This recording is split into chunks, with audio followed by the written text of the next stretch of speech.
Hello all, welcome to today's webinar. So we'll be starting in a few minutes from now on. For today's webinar, the topics are, first topic is prolonged jaundice in newborn, what we should not miss. This will be presented by Dr. Lakshmi Ved Prakash. She is a consultant pediatrician and neonatologist. She has done her specialty training in neonatology in UK, and she's presently at Rainbow Children's Hospital, Kondapur. The next topic will be by Dr. Sirisha Kusma. The topic is puberty in girls, what is normal and when to worry. She's a consultant pediatric endocrinologist at Rainbow Children's Hospital, Kondapur, and her special area of interest is growth and puberty. The two presentations will be done back to back, and the questions and answers will be taken at the end of the session. If any queries, please type in your questions in the chat box, and we will reply to it. But all the questions will be taken at the end of the presentations. So the first presentation will be done by Dr. Lakshmi Ved Prakash. Over to you, ma'am. Thank you, Dr. Sunita, for your kind introduction. Good evening, all.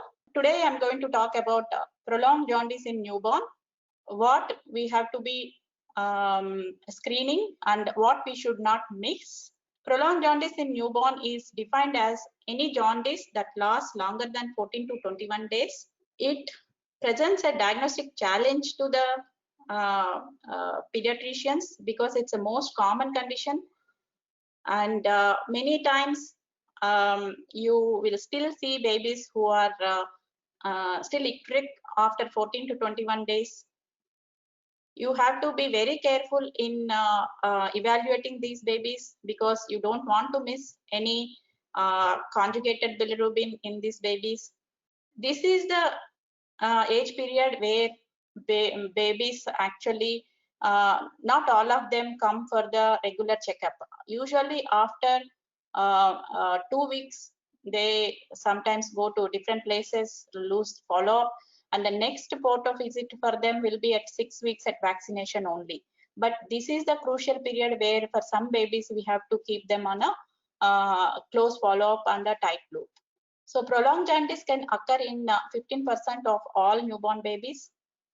One of the most important and thing which we should not miss is the extrahepatic biliary atresia, which presents as a cholestatic conjugated jaundice, the incidence of which is 1 in 2000 live births.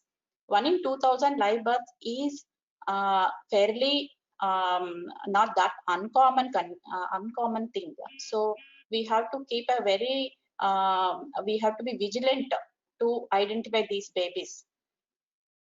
The most important predictor of success in the treatment of biliary atresia, which is a Kasai procedure, is when we diagnose the condition and how soon we have done the procedure. Ideally, it has to be done 45 to 60 days or much younger as well. Conjugated bilirubinemia is defined as any direct fraction more than 2 milligrams per deciliter or more than 15% of total bilirubin. The causes of conjugated bilirubinemia can be extrahepatic causes or intrahepatic causes. Extrahepatic causes are extrahepatic biliary atresia, choledochal cyst, or inspissated bile or mucus plug, cholelithiasis, cystic fibrosis, and congenital hepatic fibrosis. Intrahepatic causes can be divided into infectious causes or metabolic causes. There are endocrine, genetic, and some toxins as well. The infection causes are TORCH group of infections, sepsis, hepatitis. You have to consider neonatal idiopathic hepatitis as well. The metabolic conditions are galactosemia, tyrosinemia, alpha-1 antitrypsin deficiency, hemochromatosis. The endocrine causes are like the common one is hypothyroidism. However, the other endocrine diseases like hypopituitarism, multiple endocrine deficiencies, low cortisol, all these can cause intrahepatic cholestasis. The common genetic condition which causes cholestasis is Alagille syndrome, which has typical phenotypic appearance and associated eye defects and cardiac defects as well. So whenever you have a baby who is jaundiced more than 2 weeks, you have to see whether baby is ill looking or well looking. If baby is ill looking, consider sepsis, galactosemia, or ongoing hemolysis. So admit the baby and treat appropriately. If the baby is looking well, then the investigations on outpatient basis can be done, but focus more into identifying the conjugated bilirubin and refer to the gastroenterologist as early as possible. So in this flow chart, this shows the investigation of conjugated bilirubinemia. After the initial liver function test, you have to do the abdominal ultrasound scan. Sometimes abdominal ultrasound itself can pick up a biliary tract obstruction like choledochal cyst or something, which should be referred to the pediatric surgeon and will be treated appropriately. If there is any small gallbladder or non-visualized gallbladder on the ultrasound scan, an experienced radiologist can find out a triangular cord sign or empty gallbladder, which makes us suspect biliary atresia. Therefore, we have to refer to the gastroenterologist. But subsequent investigations should be like liver biopsy and hepatobiliary scan as well. In the liver biopsy, if there is a biliary hypoplasia or paucity of bile ducts, Alagille syndrome is one condition.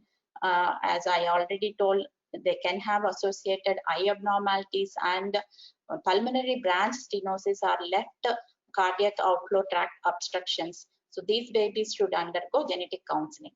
So if there is any neonatal hepatitis picture on liver biopsy, subsequently the HIDA scan has to be done. If there is a good excretion and no blockage on the hepatobiliary scan, can go for the medical therapy.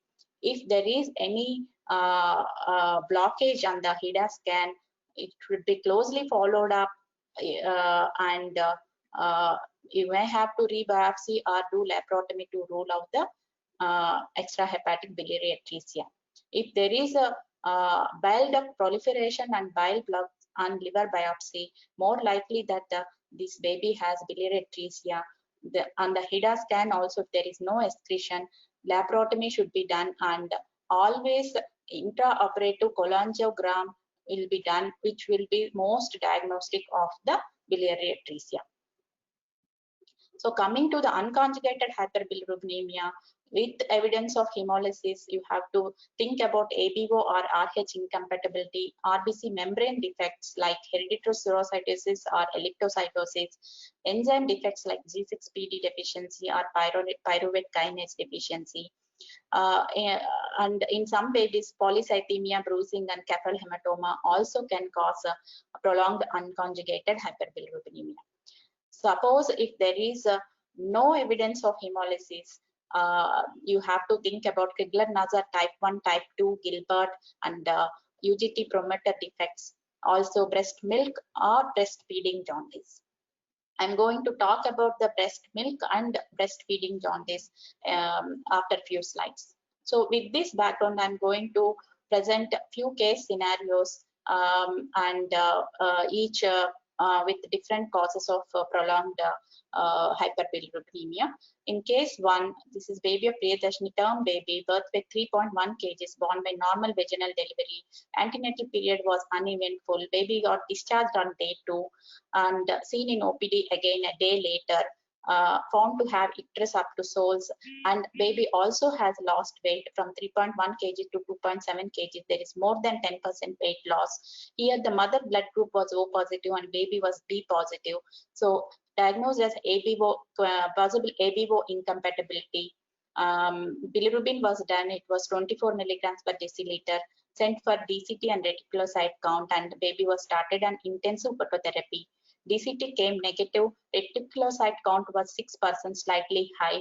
With phototherapy, bilirubin decreased to 18 and then to 12. Baby was discharged after 48 hours. Was subsequently followed on day 7. Icterus still persists with bilirubin 14 milligrams, which was below the treatment line for day 7. So baby was kept under close follow-up again after 1 week.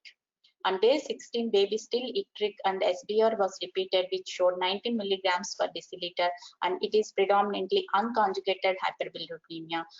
So baby readmitted for phototherapy and further workup of prolonged jaundice. In the meantime, the newborn screening report, which was done on day 4 along with SBR, came back and it was normal. So this ruled out many of the metabolic and hemolytic conditions like G6PD and galactosemia, tyrosinemia, and other aminoacidopathies. Unconjugated hyperbilirubinemia, CBP, reticulocyte count, DCT, peripheral smear was done, LFT, CUV, urine culture, and urine reducing substances were sent, and also repeated thyroid functions. So hemoglobin was 9.5. There is a significant drop in the hemoglobin, and reticulocyte count was 10%. So these indicate ongoing hemolysis. Repeat DCT was done, which was negative. So at this stage, we were considering the ABO incompatibility with ongoing hemolysis, and also we wanted to rule out any other hemolytic conditions. So peripheral smear was asked. It showed anicopoikilocytosis and with spherocytes. So whenever there is ongoing hemolysis, you can still see some spherocytes and also some poikilocytes as well. So at this stage also, we were thinking, because the mother is O positive, still the ABO incompatibility with prolonged hemolysis is one possibility, but the significant drop in the hemoglobin made us suspect the hemolytic anemia more. So we have sent the osmotic fragility as well, which was positive, and the baby was diagnosed as a hereditary spherocytosis. Coming to the causes of prolonged unconjugated hyperbilirubinemia, here differential diagnosis will be the hemolytic conditions, infections, hypothyroidism, fecal nasal, or breast milk jaundice. The case 2, baby of Mehta, full-term normal delivery baby, male child, IUGR 2.3 kgs, antenatal period was uneventful except the hypothyroidism in the mother. Mother was using the Thyronam 62.5 micrograms. Both mother and baby are B positive. On day 3, while baby is still in the postnatal ward, baby had icterus. SBR was 15.1. For that day, it is above the phototherapy line. So it is indirect bilirubin. Direct fraction was 1.3. Baby was started on the phototherapy. And the repeat SBR was 13.5. Indirect was 9.9, and direct fraction was 3.6. Baby continued on SSPT because we go by the total bilirubin than the fractional bilirubin. So for using the phototherapy, when you actually plot, it was just on the phototherapy line. So baby was continued on the single surface phototherapy. Next day, bilirubin was 8.1 with direct fraction 3.5. So we were suspicious about this direct fraction 3.1, which is more than 2 milligrams. So we were suspicious about this direct fraction. In view of this, we have sent other investigations. Newborn screening was normal, and we did a TORCH profile as well because the baby also was IUGR. So sent TORCH profile and urine for CMV, both were negative. We did ultrasound abdomen as well, which was normal. On day after that, we discharged the baby and kept under the follow-up. As the baby is very active and feeding well, thriving well, we discharged and kept under follow-up. On follow-up on day 8, SBR has slightly increased. The total bilirubin 12.5, which is still below the treatment line for the phototherapy. The direct fraction was 4.1. Baby had adequate weight gain, exclusive breastfeeding, and passing bright yellow stools. So on day 14, bilirubin has decreased. There is both the direct bilirubin decreased and total bilirubin is decreased. However, as it is more than 2, we referred the baby to gastroenterologist and further follow-up was advised. On day 28, bilirubin was 7.8. So, but still remained to have the high direct bilirubin. So pediatric gastro started on Gardinal and Udiliv for 10 days. Repeat LFT was done, but there was increase in the liver enzymes and increase in the alkaline phosphatase. So baby had a liver biopsy done, which was suggestive of giant cell hepatitis with mild portal fibrosis. It could be idiopathic or infective. On this liver biopsy, the suggestion of that biliary tract proliferation and hypertrophy, well, that was not seen. It presented as giant cell hepatitis, but which they mentioned it as very infective etiology. but still because of the high direct bilirubin component and no improvement further after 1 week of medical treatment, we did a HIDA scan as well, and it confirmed the biliary atresia on intraoperative cholangiogram as well. Baby underwent Kasai procedure at 45 days of life. Coming to case 3, it's a term baby boy with birth weight of 3.3 kgs, normal vaginal delivery. Baby was admitted in NICU because of the meconium aspiration syndrome. He was ventilated, suspected sepsis, given antibiotics on day 3. He had jaundice, SBR was 15.5. Received a phototherapy. There was no blood group incompatibility in this baby. It looked like a physiological jaundice only. Baby, after the phototherapy decreased and baby extubated on day 4, established feeds and discharge home on day 7. On day 14 on follow-up, still ectric, so SBR was done, which was 12.5. Direct fraction was 1.8, just close to the our cutoff of 2. So baby was gaining weight and very active, so they advised review at vaccination only. Here, as I mentioned, the babies, they move different places, sometimes from their place of birth to their mother's place, or mother's the hometowns to back to city, like that. So they came to Hyderabad, and after that they come to OPD at 1 month for a regular visit. And their concern was like baby still looking little bit ectric. So repeat SBR was done. Bilirubin total was 14 and direct fraction was 3.5.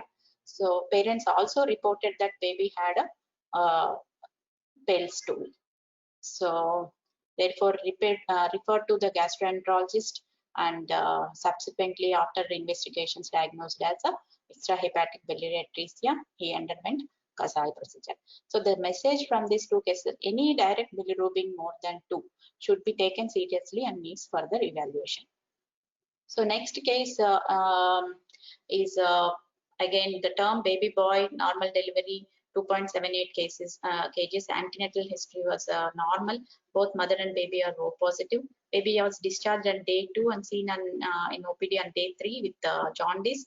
It is looked like exaggerated physiological jaundice. It fell on the phototherapy range, so baby had phototherapy and discharged next day as SBR decreased to 12.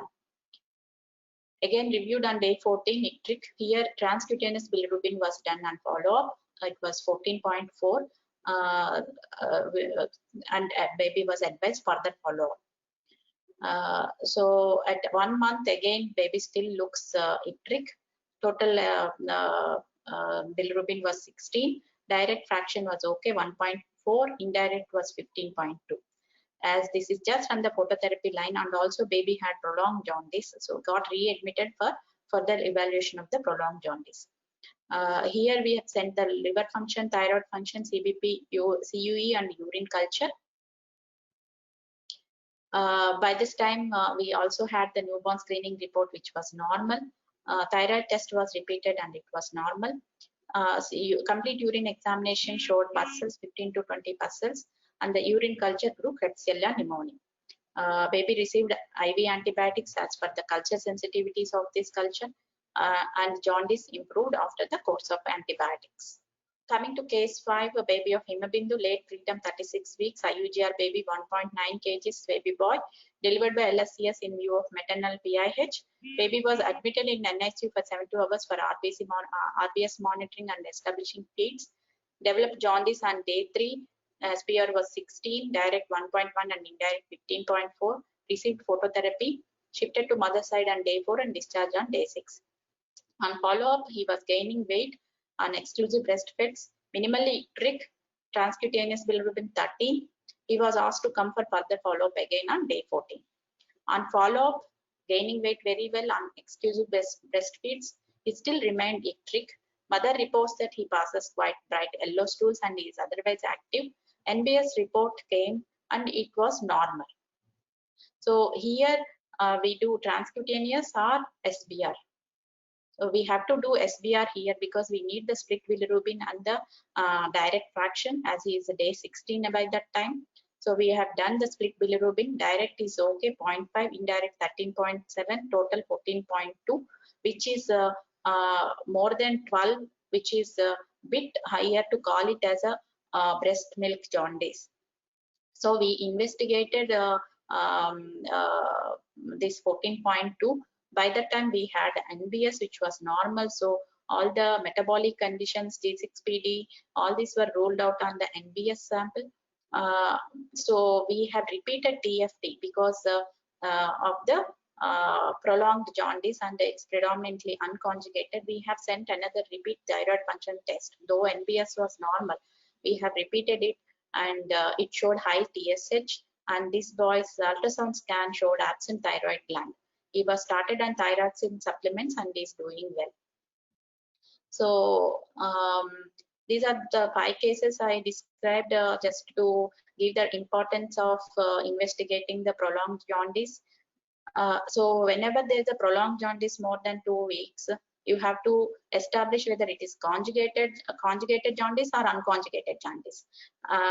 Anything less than 12 and unconjugated, you can consider breast milk jaundice, but more than 12 and unconjugated, you have to have a more pragmatic approach and carefully do basic set of investigations to rule out ongoing hemolysis or UTIs and hypothyroidism, Crigler-Najjar syndrome, like that.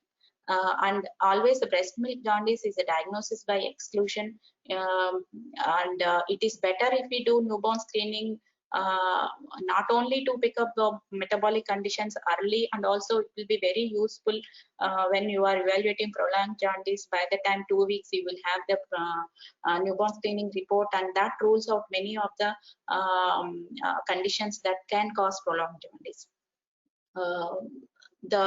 If it is a conjugated jaundice with direct fraction more than 2 or more than 20% of total bilirubin, you have to be even more careful. You consider biliratresia, choledochocyst, or galactosemia, torch infections. Then early referral to the gastroenterologist is very, very important to identify this biliratresia as early as possible and treat this biliratresia as early as possible for a better prognosis.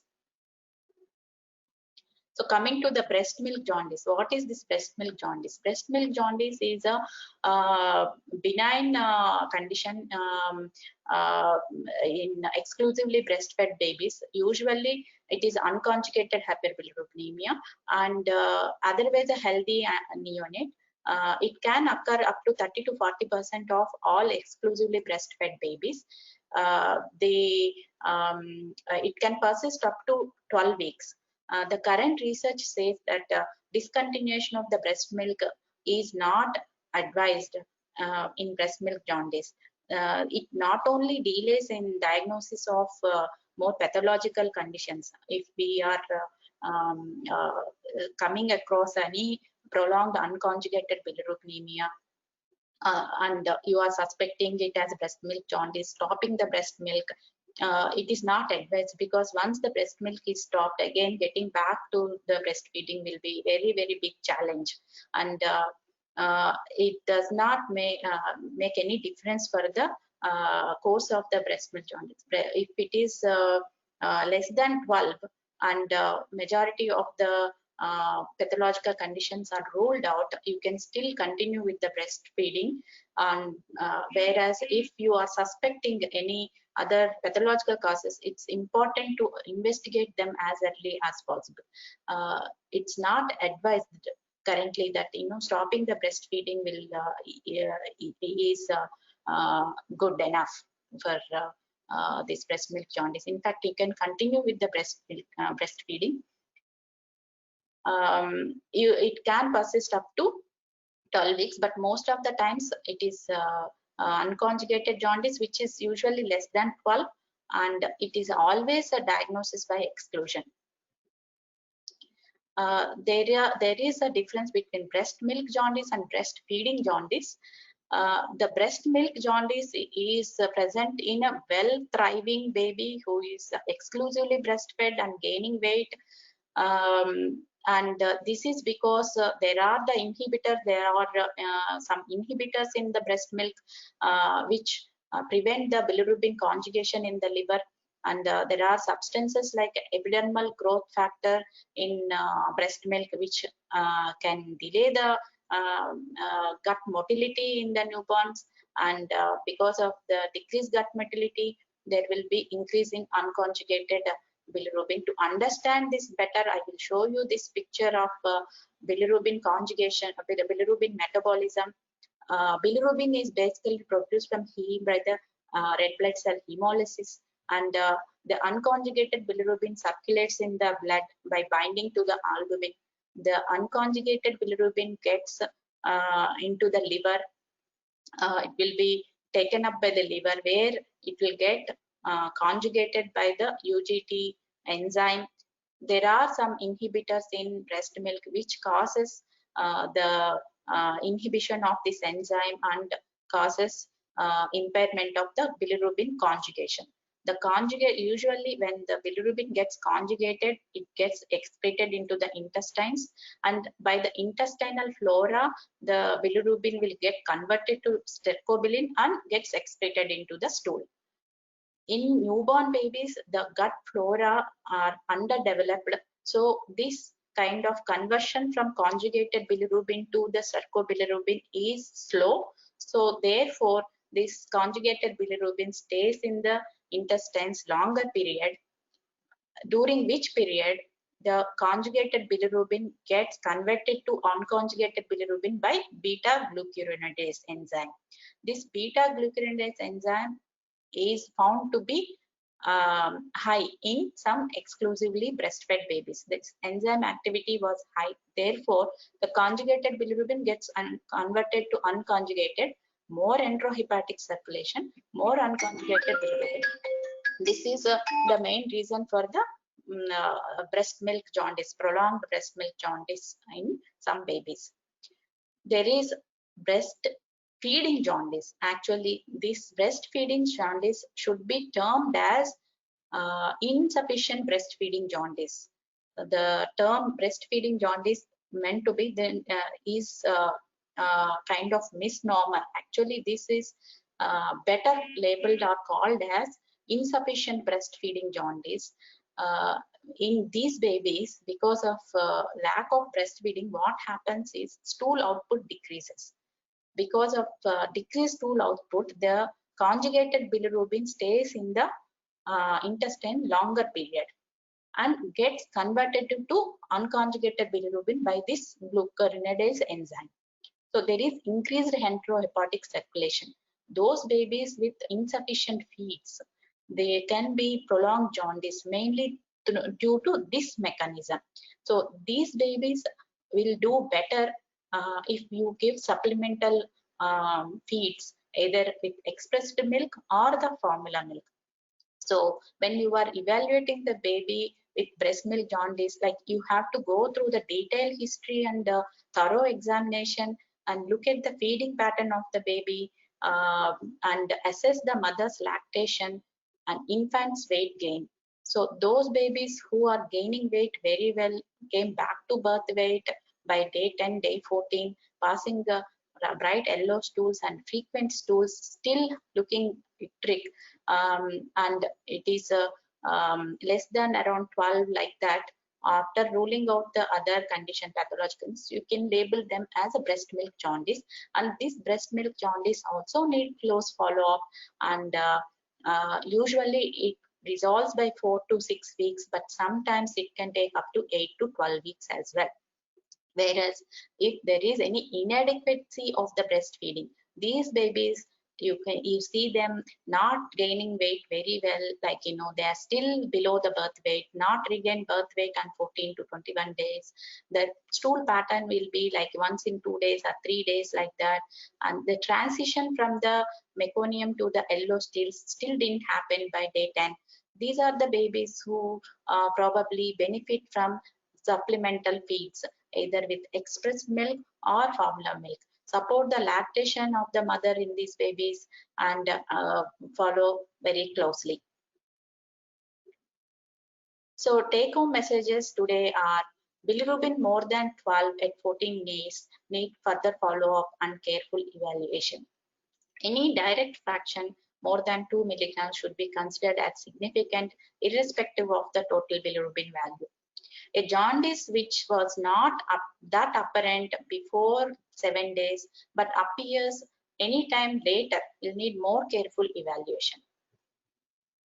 Breast milk jaundice is always a diagnosis by exclusion. Thyroid function should be repeated again in case of prolonged jaundice, though the initial thyroid function or NBS is normal.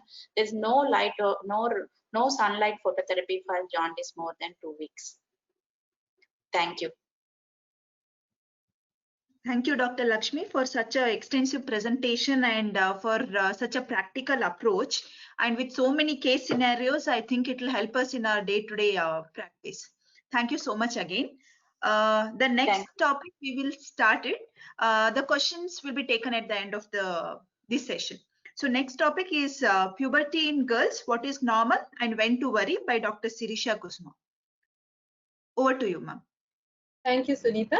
Thank you for the kind introduction. I think you can see my slides. We can see your slides. Yeah. Thank you for your kind introduction. Let me first start by thanking all the attendees for attending on a Sunday evening, despite so many webinars happening in the last few months. So without further ado, let us proceed with today's topic. Puberty in girls, what is normal and when should we worry about it? So what is puberty? So puberty is a period during which a child develops physically, attaining sexual maturity and becomes an young adult capable of reproduction. It also involves a period of profound psychological maturity. So today the topic would be an overview of what is normal puberty. And we're going to see a few scenarios of precocious puberty in a girl and few scenarios of delayed puberty in a girl, and decide whom we are going to investigate extensively and who might not need extensive investigations. So because the topic being puberty in girls, let us concentrate on girls. So what is the onset of puberty? The onset of puberty in girls is defined as appearance of breast birth between any time between 8 completed years to 13 completed years. So anything happening before 8 completed years or after 13 completed years is abnormal. I'm going to run you through 4 case scenarios and I'm going to explain them later one by one. So let us look at this girl, a 6-year-old girl with a lump in the right breast that increased in the last 3 months. Now there seems to be a small breast bud on the left side too. And 5 days ago, she presents to you with vaginal bleeding that lasted for 2 days. The mother is quite worried. And there is another case, a 1.5-year-old healthy looking toddler came to your clinic for a vaccination. You accidentally, while examining, you find out that there is 2 to 3 centimeter breast bud on both sides. There is no axillary hair or pubic hair. When you ask the parents, they are not quite sure. They say that maybe there is some swelling for the last few months. Number 3, third case is another 6.5-year-old girl whose mother comes to you complaining. She can already see, she's very worried that she can already see some axillary hair and pubic hair, though the chest looks flat and no breast changes. And finally, a 8.5-year-old girl comes with both breast development for the last 1 month with a little bit of pain or tenderness just below the nipple, no axillary or pubic hair. So let us look at our first question. So who needs detailed physical examination and growth assessment, including bone age? I'm going to give you 10 seconds here. If you have any answers, maybe you can post them in the chat. Whom you're going to investigate, whom you're going to check completely with the comprehensive physical examination and growth assessment, including bone age. Is it just A, or is it B or C or D? So it's actually all of them. So all of them need thorough physical examination and growth assessment. So who will need detailed blood work and investigations? That is your next question. Who is going to need detailed complete hormonal workup and investigations? Not all of them. So maybe a couple of them, or few of them might need. So Case A and case C are definitely going to need detailed blood work and investigations. However, case B, a healthy toddler and an 8-year-old girl might not need a detailed blood work and investigation, and we're going to see why. And whom should we follow regularly out of all these children, whom we can discharge from our clinic and tell them you can come back whenever there is anything wrong? Should actually follow all of them regularly. We have to tell them that they need to come back every 3 to 6 months. So let us just go ahead and see why we need to do all this. So let us first understand the female puberty changes. What happens in female puberty? The first thing that, the few things that happen during female puberty is, number 1, breast development. Number 2 is uterine growth. Number 3 is pubic and axillary hair, as well as body odor and acne. Number 4 is skeletal growth and maturity. So what causes all these changes? When you take breast development and uterine growth, it is these 2 changes are estrogen mediated. And when you take pubic axillary hair, body odor and acne, this is testosterone mediated, while skeletal growth and maturity is mediated predominantly by estrogen. However, testosterone also contributes. So very important to remember this. So that's how you're going to evaluate your children and diagnose them. In a normal puberty, estrogen is produced from ovaries and testosterone is predominantly produced from adrenals, though some production happens from ovaries also. So how does the normal pubertal process proceed? So that if we know this, we'll be able to identify the site of lesion. So normally puberty is initiated centrally in the brain. The hypothalamus takes inputs from environment, genetics, and to a little extent from nutrition as well. And the hypothalamus decides when the child is going to have puberty. It releases pulsatile secretion of GnRH, gonadotropin releasing hormone. GnRH will act on anterior pituitary, and anterior pituitary will give you your LH and FSH, luteinizing hormone and follicular stimulating hormone. The LH and FSH will go and act on your ovaries, releasing estrogen, and estrogen further causes your uterine growth, breast development, and skeletal maturity. So this is a normal pathway of a centrally mediated normal puberty. Anything going haywire at any place can cause puberty problems. So wherein comes your axillary and pubic hair and testosterone in all this? So this is actually testosterone and DHA is actually produced from adrenal glands predominantly, and that results in your pubic hair and axillary hair, and to a certain extent contributes to skeletal growth also. This kind of adrenal maturity, the clinical effects of adrenal maturity is called adrenarche, while breast development is called pilarche. The axillary and pubic hair appearance is called adrenal. So in a normal puberty, ovarian and adrenal maturation goes hand in hand. Sometimes one might precede the other by about a year. So what is precocious puberty? Let's first diagnose what is by definition what is. So any pubertal change happening before 8 completed years is by definition precocious. Here it's important to remember a tiny point which comes in very handy while explaining it to the parents. The average time from the onset of breastbud appearance to menarche is about 2 to 3 years. It might vary anywhere between 1 to 5 years, but on an average it is 2 to 3 years because that's what most of the parents would like to know. So what are the usual causes of precocious puberty in girls? So precocious puberty can be centrally mediated, coming from hypothalamus and pituitary, or it can be nothing to do with your LH and FSH, but peripherally mediated. Estrogen might be getting produced without any connection to, without being stimulated by your pituitary. This is called peripheral precocious puberty. And here comes a little bit complicated and interesting varieties in children. In girls, peculiarly, these are incomplete and benign variants of precocious puberty, immature pilarche, pubarche, and menarche.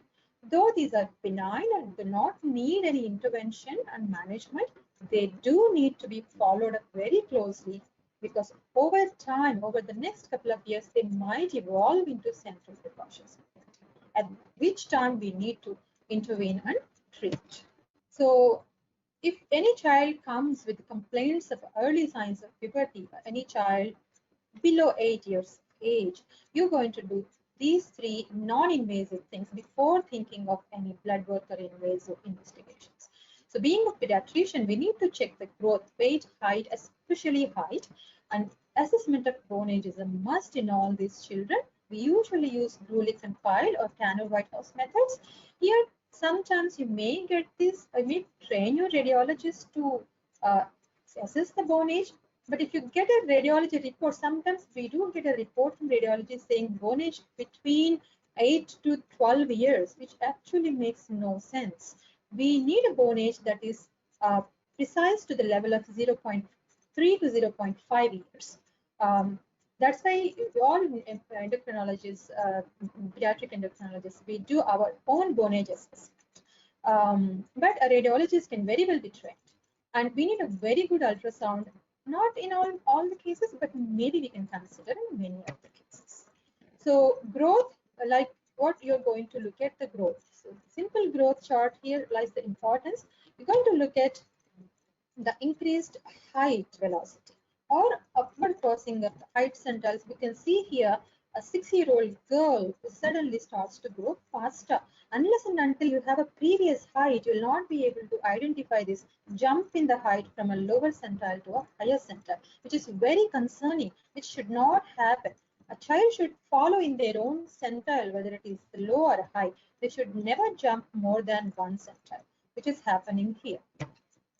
So this is the method of Tanner-Whitehouse. 3 method that we follow is we assess data from 30 different sites in the bone, and it's time consuming, it's very objective and very precise. There are some computerized systems of bone age that bigger hospitals can purchase and use, like Bone Expert. Radiologists can get trained in Tanner-Whitehouse method and spend 5-10 minutes and give you the bone age. An ultrasound, though ultrasound pelvis is an essential tool, it becomes a useful tool only if it is done by an experienced radiologist, because a prepubertal uterus and ovaries are so small. Sometimes an inexperienced adult radiologist might completely miss the presence of a tiny ovary behind all the gas-filled bowel loops. So it's important to get it done with somebody who's experienced in doing ultrasound in young children. So coming back to our cases, case A. So we have this 6-year-old girl with a lump in the right breast. So what are we going to do? So we have looked at her growth and we have checked her physically. There is no axillary or pubic hair. However, growth chart shows that she has gained height significantly in the last 6 months. All of these cases are actual cases.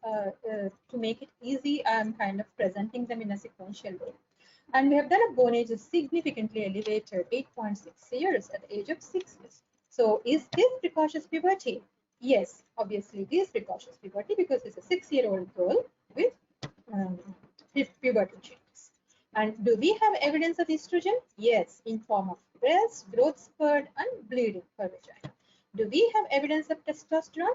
Does not look like there is no axillary or pubic hair. So this girl needs a complete hormonal workup and evaluation. So when we have done complete hormonal workup, we usually do a stimulated LH and FSH by using gonadotropin releasing hormone analog stimulation test. We have seen that LH and FSH are low. They are prepubertal. However, estrogen is high. What does it tell you? It tells you that the estrogen is getting produced without any connection to your pituitary. It is a peripheral precocious puberty. And an ultrasound has revealed a huge cyst in the right ovary, 4 centimeter and 2 centimeter, and some increase in size of the uterus. So this is actually a functional estrogen secreting ovarian cyst causing peripheral precocious puberty in a 6-year-old girl. So in this situation, generally these cysts kind of resolve over time and usually do not need treatment. However, if they continue to produce estrogen, we do give them some anti-estrogens, and we may have to rule out malignancy if the cyst is complex and they need careful follow-up. Here, you have to see that GnRH analogs are of absolutely no use because this is totally unrelated to hypothalamus and pituitary. It's entirely a peripheral precocious puberty where GnRH analogs don't have any role. And it can be a component of McCune-Albright syndrome. So we need to look for catalyzed spots, and fibrous dysplasia could be an evolving thing. It might not be present at the time of diagnosis, so it may come late. So imagine the same girl. This is actually very common in our practice when you practice in periphery. The same girl comes with breast enlargement and vaginal bleeding. But interestingly, when you expect growth spurt in puberty, this girl has a poor growth. And when you do a bone age, the bone age is delayed by 1 year. There is no growth spurt and bone age is delayed. So what is happening here? So do we have precocity here? Yes, that is obvious. And do we have evidence of estrogen? Yes, there is breast and there is vaginal bleeding, but it's a bit contradicting effect on bone growth. It's not showing any effect on bone growth. And there is no evidence of testosterone. So this girl also needs hormonal workup. And interestingly, in this girl also stimulated hormonal workup is again shows pre-pubertal levels of LS and FSH. However, estrogen is elevated, saying it is peripheral precocious puberty. However, when you get an ultrasound, both ovaries are cystic and enlarged. So what are we going to make out of it? Here is a girl with ovaries are producing estrogen, both of them are hyperactive, but not without any stimulation from the pituitary. So this is actually a case of hypothyroidism, which is very commonly seen in peripheries in pediatric endocrine practice. Such girls' thyroid is 2.2. The common intuition, the knowledge is that thyroid delays puberty, causes short stature and delays puberty, but extremely elevated levels of TSH can act on the FSH receptors and cause ovarian hyperstimulation and increased estrogen production, producing peripheral precocious puberty. This is called Van Wittenbach syndrome, and because there is no testosterone, there is no adrenarche. So the learning point here: any child, any puberty, precocious adult, just do the thyroid profile. Coming to our second child, happy toddler with 3 centimeter breast beds, otherwise absolutely normal. And we have checked growth, bone age, all good, ultrasound, all good, pre-puberty.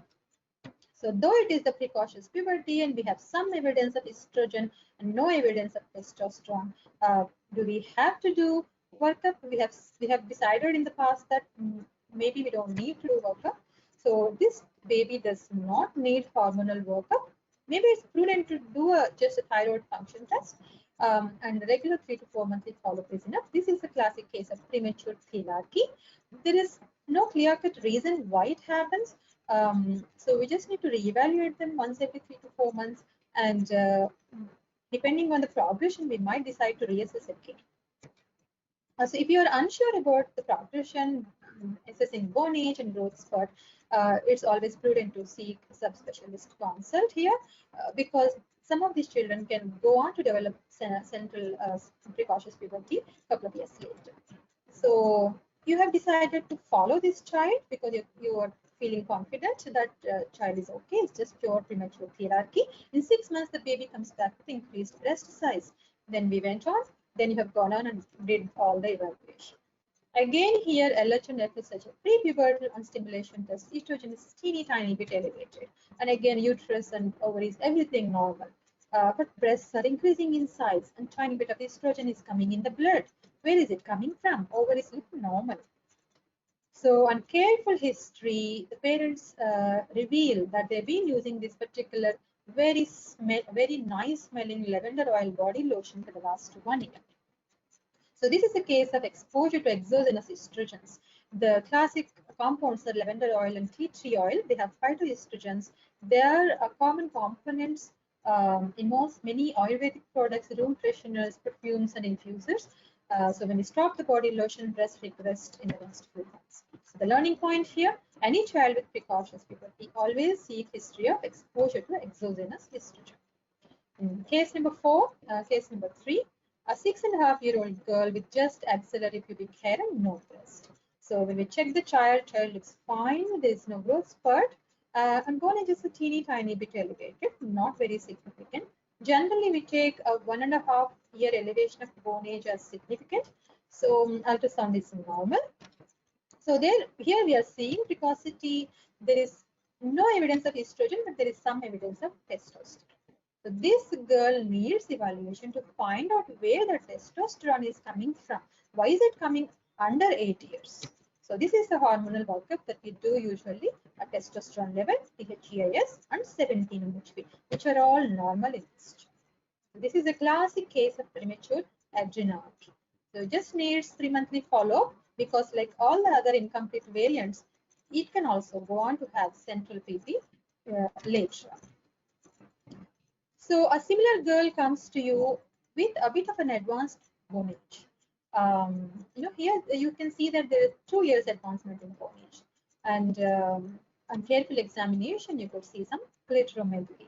So here we have a precocity with a significant evidence of testosterone.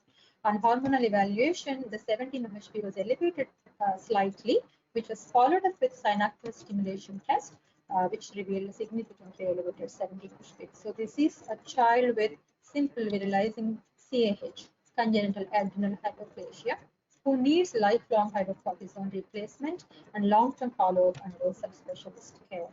So the learning points here, in addition to channel staging, it's important to do a careful external genital examination.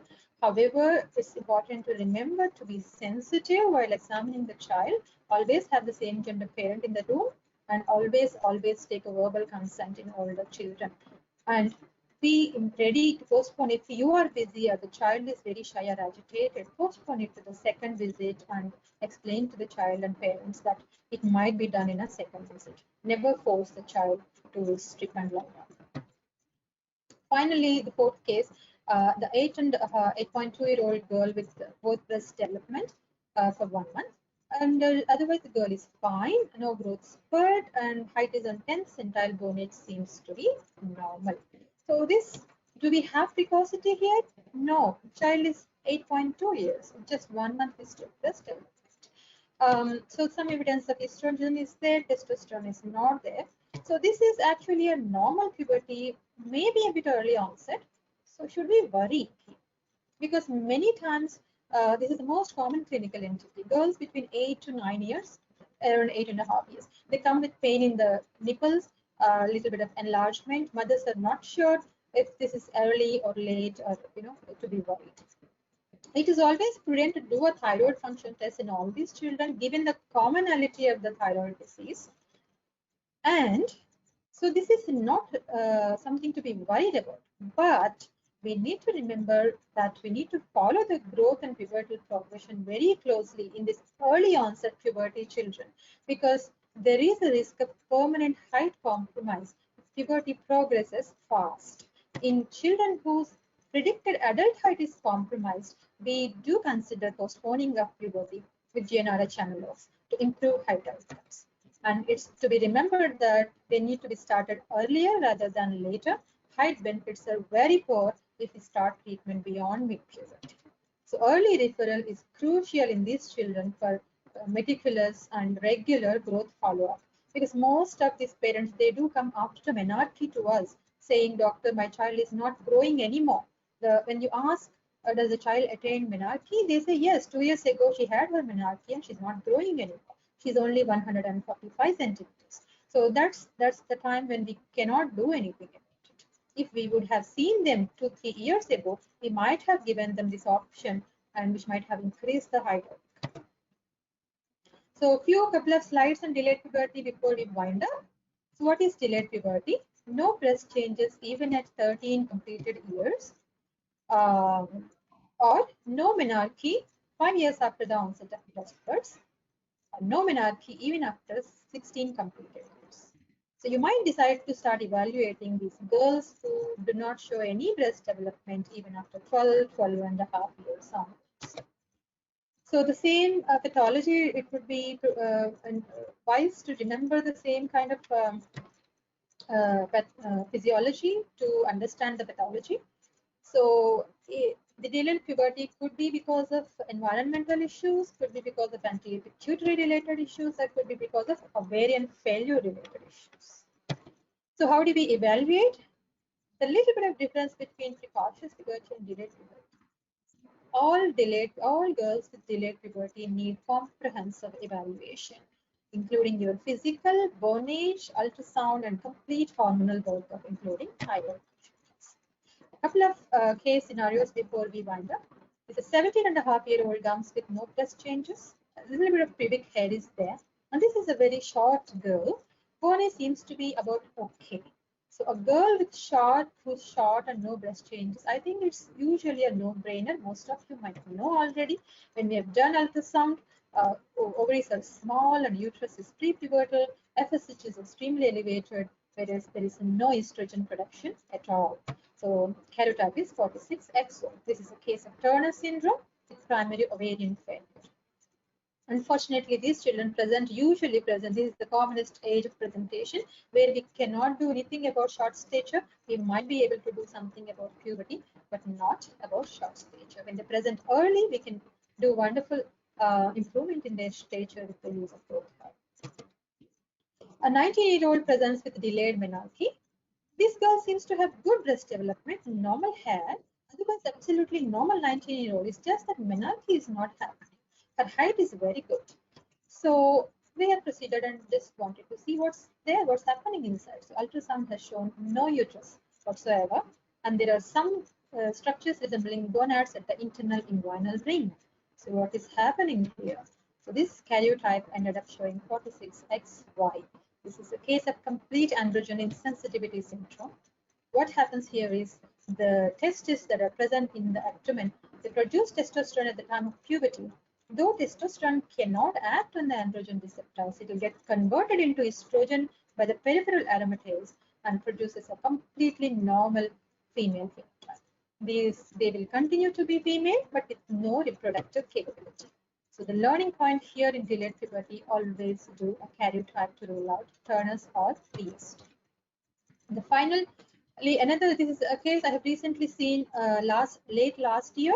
A child, 17-year-old girl with no breast changes, similar to the Turner's child, but she's very tall. Her bone age is very delayed, saying that there is evidence of testosterone, but I think maybe there is no estrogen at all. So ultrasound revealed large cystic ovaries. So actually the ovaries are good. They're actually large and cystic. LH is elevated, FSH is elevated, estrogen is negligible, and karyotype is normal. On careful examination, the girl has clitomegaly, single narrow urogen apnea. This is a case of aromatase deficiency, which is a rare form of congenital adrenal hyperplasia, which we could diagnose clinically, though genetic confirmation is pending. So here what happens is, because of aromatase, fetal and placental aromatase deficiency, the fetal androgens, DHEA, will not get converted into estrogen. So the hyperandrogenism in the fetal period causes the virilization of the fetus and sometimes virilization of the mother also. And later on, the kids will do fine till pubertal time. When the time of puberty comes, they'll not be able to produce any estrogen, and they'll present with delayed puberty. And these girls need lifelong estrogen supplementation, and the ability to reproduce is next to nothing. The learning point here, genital examination is crucial in both delayed and precocious puberty. Finally, another common scenario you might see would be a 17-year-old with some breast development but no menarche and recently lost a bit of weight. She is a very athletic professional gymnast on a strict diet, and all the workup comes as normal, but hormones are a bit on the lower side. They are pubertal, but they are a bit on the lower side. And ultrasound is also absolutely normal. So this is a classic case of hypothalamic amenorrhea. Because of undernutrition, hypothalamus decides to postpone puberty, so that unless and until the evolution is such that body will get ready for reproduction, only the nutritional status is good. So here the goal is to regain the weight, good body mass index, and make some changes to the workout regime, which automatically takes care of the issue. Occasionally they might need some estrogen supplementation along with progesterone. So take home points here. I want you to remember these 6 points before we wind up. So complete physical examination for evidence of estrogen and testosterone effect, and the single most important point for any pediatrician: weight, height, and height velocity. Bone age assessment is a must in all cases with early and late puberty. And history of medication, alternate medicine history is important. And thyroid function test in all children with any pubertal concern. And all delayed puberty children should be comprehensively evaluated with blood work, ultrasound, and karyotype. Thank you. Thank you, Dr. Sirisha, for making such a complex and vast topic so simple and approachable. Thank you again. So we'll be taking questions now. The first question to Dr. Lakshmi. Yes. How to approach for a prolonged jaundice if it is more than 5 milligrams in a child about 1 month of age? Again, you have to have the split bilirubin. As I presented, I just showed one case where actually the total bilirubin of 8 or 7 also, but if you have the conjugated component, which is more than 2 milligrams, out of this 5, we don't know how much is the conjugated. So whole 5 milligrams is conjugated, then you have to take it seriously and investigate further. If it is predominant unconjugated, then probably you can think about if the baby is on exclusive breastfeeds, you can consider the breast milk jaundice. Again, detailed clinical examination is very important, and whether the baby is thriving, passing stools, what color stools, all this is very important. So the one more question is, can breast milk jaundice appear at 1 month of age? Breast milk jaundice, usually from 2 to 3 weeks it can start. It presents as like the prolonged jaundice. At 1 month also it can last till 1 month. Jaundice which was not there before and starting at 1 month, you have to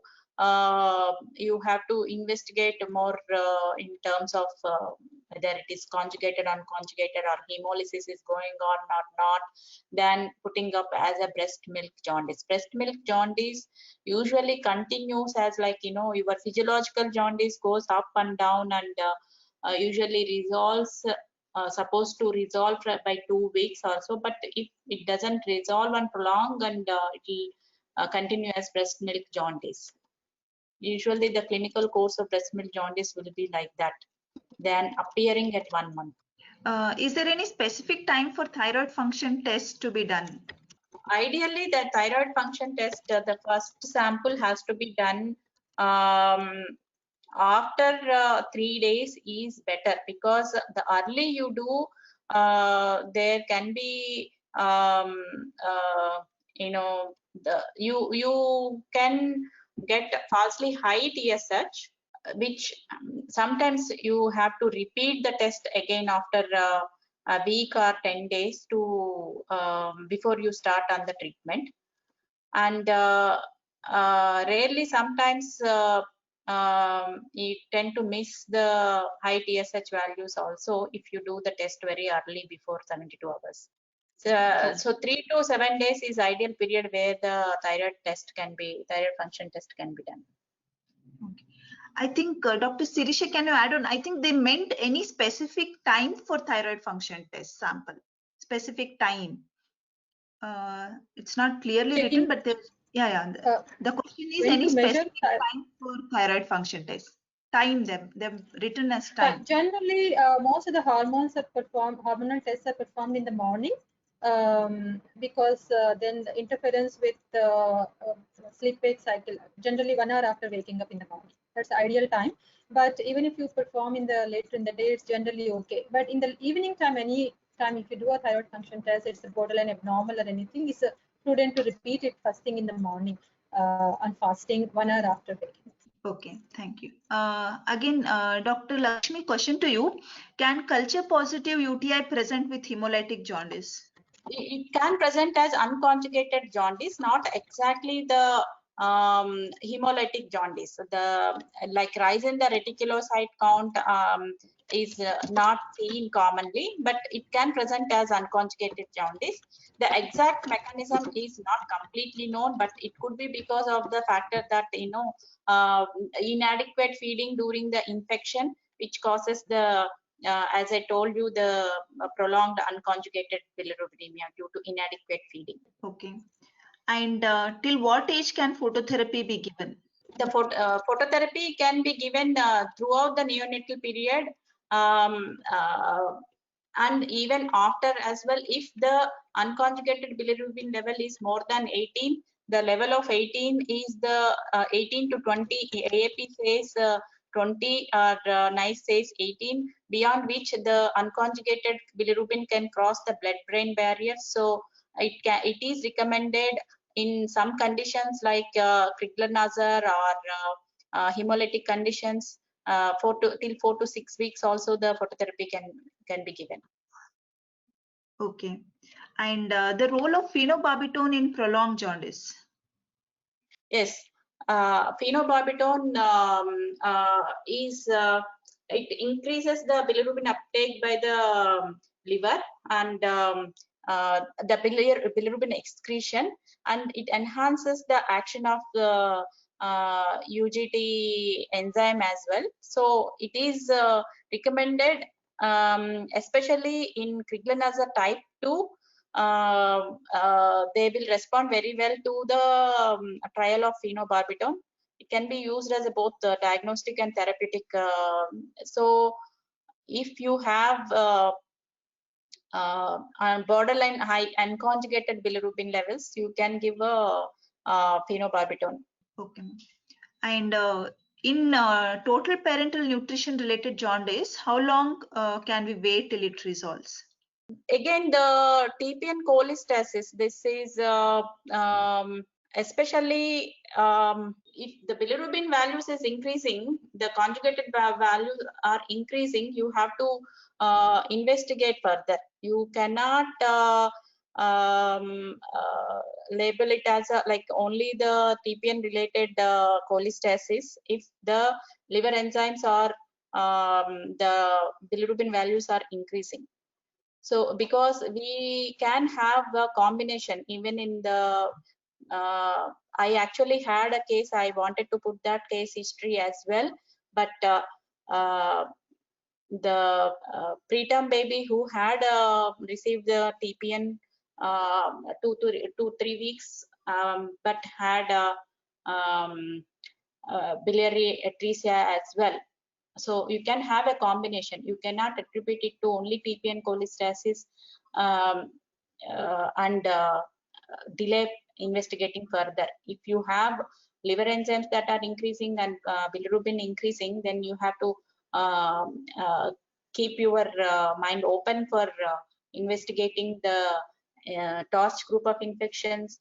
You can have a baby who had acquired CMV, or you can have biliary atresia. So if it is a kind of static, there is a conjugated bilirubin but liver enzymes are holding on, then you can wait for 2-3 weeks. But you can wait till 8. It depends on the baby, what underlying condition the baby has. But if the liver enzymes are not increasing, you can manage these babies with medical therapy with URSO and fat soluble vitamins, vitamin K supplementation. All these should be given, and close monitoring of these liver enzymes and bilirubin has to be done. Okay. One question is, in premature baby, can we advise phototherapy if TSB is 15? I think they meant total serum bilirubin is 15 in Yes. premature babies. Yes. Actually, when you are advising phototherapy, you go by the total bilirubin value, not the fraction, like not the indirect and direct. So you have phototherapy charts clearly, nice phototherapy charts or Butani charts. You go by depending on the gestation of the baby. If it is above the phototherapy line, you have to start the phototherapy. Yes, in preterm babies 15, if depending on gestation, and 15 you have as per the charts you have to start phototherapy. Okay, someone is asking which chart should we follow for jaundice? We have nice phototherapy charts and Butani's charts. Butani's chart is useful in identifying those babies who are on the threshold charts before you discharge the babies from the postnatal wards, it is quite useful to go through the Butanis chart, because you have a risk stratification in that chart, where depending on the gestation, depending on the risk factors, you have different cutoff values. Whereas with the older babies who got readmitted for the jaundice, you can go by the NICE phototherapy charts as well. Okay, I think last question we'll take for you, ma'am. What's the level of direct bilirubin where phototherapy can't be used? For any direct bilirubin, phototherapy is of no use. Phototherapy is contraindicated for the direct bilirubin because it has risk of hyperpigmentation and bronze baby syndrome, all that. So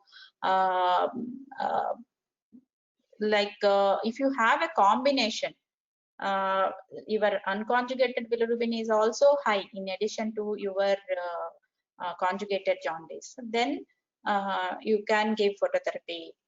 But if it is predominantly conjugated jaundice, phototherapy is contraindicated. Okay.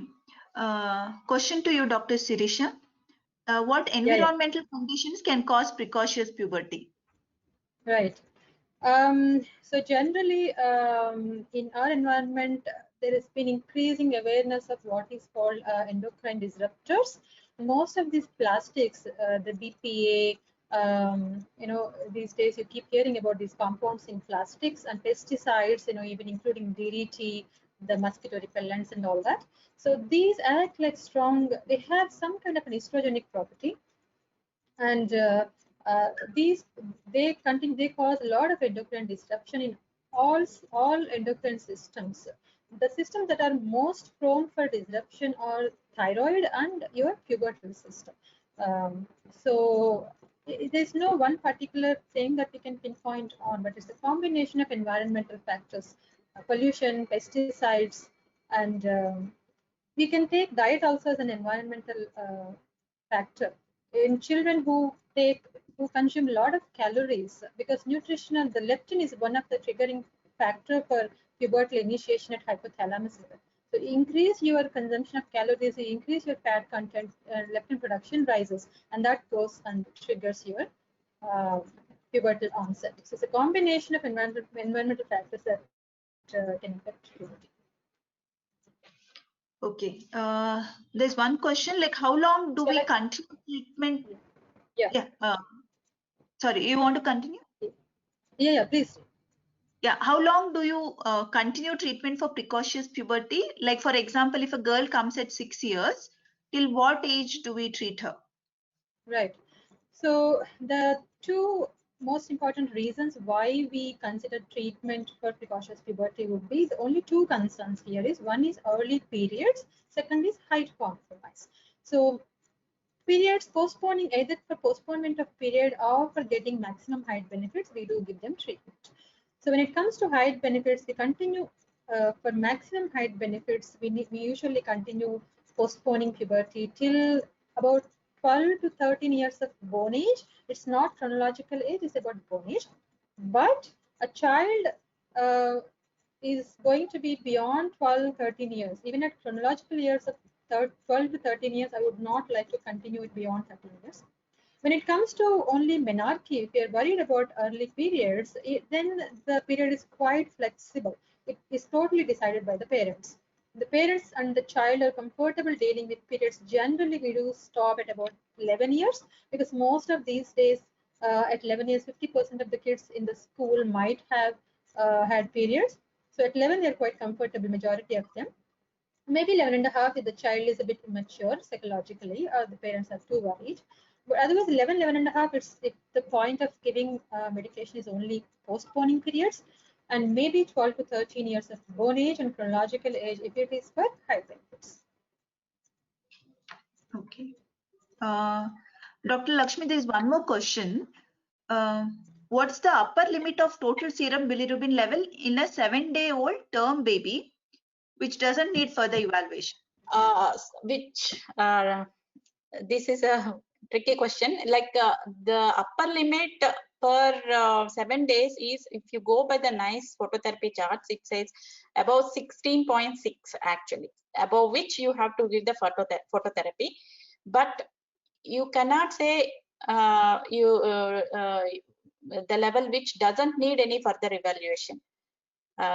So if it is say for example 13 or 14, you have to follow this baby again, like 15, 16, it may not need the phototherapy, but whether it is resolved completely or not, that you have to establish by 14, 21 days. Clinically, if the bilirubin level is less than 6, then only you can say that it is completely resolved. We cannot identify clinically if the level is less than 6. But any level you can identify clinically, and in the sclera, you will identify clinically if there is icterus or not. So you have to establish the complete resolution of the jaundice. So you cannot definitely say, like, at 7 days, if the level is like less than 15 or 14, baby doesn't need phototherapy at that stage, but you have to follow that child again, maybe at 14th day or 21st day or in between sometime, to make sure the complete resolution of the icterus in the sclera. Otherwise, you have to evaluate. But if when you have a baby less than bilirubin less than 12 and it is indirect bilirubin, then you can you need not go so aggressively, because you also look at the feeding pattern of the baby, breastfeeding, or how is the baby gaining weight and all that. Then if it is less than 12 and it's predominantly unconjugated, then you can reassure, but still you have to keep that baby under follow-up till you see complete resolution of the icterus in the this thing. Okay, ma'am. Thank you. There is one more question, one last question. I think questions are pouring in. When does the babies attain adult level of serum bilirubin, wherein it doesn't require any treatment further, the evaluation further? Yeah, I partly explained that in my previous answer only. Like majority of the babies by day 14, you will not notice any icterus, and it usually falls down to less than 5 or 6. Except those babies who have like either the prolonged jaundice or in which case the prolonged breast milk jaundice. Breast milk can last up to 6 weeks to 12 weeks as well. So that is our 30 to 40% of babies also can have breast milk jaundice. So there is no exact day by which, like, it comes down to adult value. If adult levels of, like, adult level is less than 2. So for babies less than 6, we cannot identify clinically also. So majority of babies by 14 to 21 days, but there is a small percentage of babies who can have till 1 month as well. 1 month, that 4 to 6 weeks period also, and rarely some babies till 3 months. Okay, thank you, ma'am. I think we have answered all the questions. So if no further questions, then we would like to conclude the sessions. Thank you, Dr. Lakshmi and Dr. Sirisha, for such a excellent presentations and practical approach. I think, and I thank all the attendees also, whoever has attended. Hope this helps in your daily practice. Thank you so much, Sunita, for taking time to moderate this session. Yeah, thank you all of you. Thank you, Dr. Sunita, for moderating the session, and I thank all the attendees for taking time on a Sunday evening for attending the webinar. Thank you very much. Yeah, and a wonderful introduction. Thank you and good night. Yeah, thank you all of you.